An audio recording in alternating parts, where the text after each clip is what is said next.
ఉదయం ప్రభు యేసుక్రీస్తు నామములో వందనాలు తెలియజేస్తూ పరిశుద్ధమైన దేవుని గ్రంథంలో నుండి కీర్తన గ్రంథము 103వ కీర్తన 33వ వచనం చదువుకుందాం. వారి ద్రాక్ష తీగలను వారి అంజూరపు చెట్లను పడగొట్టెను, వారి ప్రాంతములు ఎందలి వృక్షములను విరగొచ్చెను. ఆయన ఆగ్నేయగా పెద్ద మిడతలను లెక్కలేని చీడపురుగులు వచ్చెను. ప్రార్థన చేసుకుందాం. పరిశుద్ధ ప్రేమల తండ్రి స్తుతి స్తోత్రాలు చెల్లించుకుంటూ వాక్యం దానిస్తున్న మిశ్రమ మాతో ఉంచిన మందనాలు శ్రేష్నామంలో ప్రార్థించి అడిగి వేడుకొంచున్నాం తండ్రి, ఆమేన్.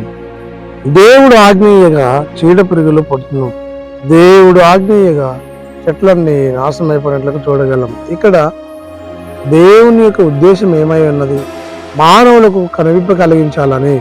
దేవునికి లోపడినప్పుడు, దేవుని మాట విననప్పుడు శాపములు మన మీదకి వస్తూ ఉంటాయి. ఆ శాపములు తొలగించడానికి క్రీస్తు అనే దేవుడు లోకానికి వచ్చి నా శాప పాపము తొలగించాడు. ఈ లోకంలో దేవుని ఆశీర్వాదం నీవు నేను పొందుకొని ముందుకు సాగాలి.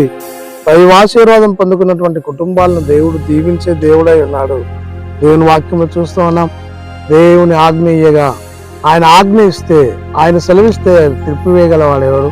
దేవుడు దీవించే దేవుడై ఉన్నాడు. దైవాజ్ఞకు లోబడి దైవాశీర్వాదం పొందుకొని ముందుకు సాగినట్లు పరిశుద్ధాత్మ దేవుడు తోడైన నడిపించిన గాక. ఆమెను మౌన స్తుతి స్తోత్రాలు చెల్లించుకుంటూ వాక్యం దాని నుంచి అందించిన వందనాలు. ఆన్లైన్లో వీక్షిస్తున్న సహోదరి సహోదరులను దీవించి ఆశీర్వదించండి. యేసు నామములో ప్రార్థించడుగుచున్నాము తండ్రి, ఆమేన్. తండ్రి కుమార పరిశుద్ధాత్మ త్రియేక దేవుడు సదాకాలం తోడైండి దీవించిన గాక. ఆమేన్.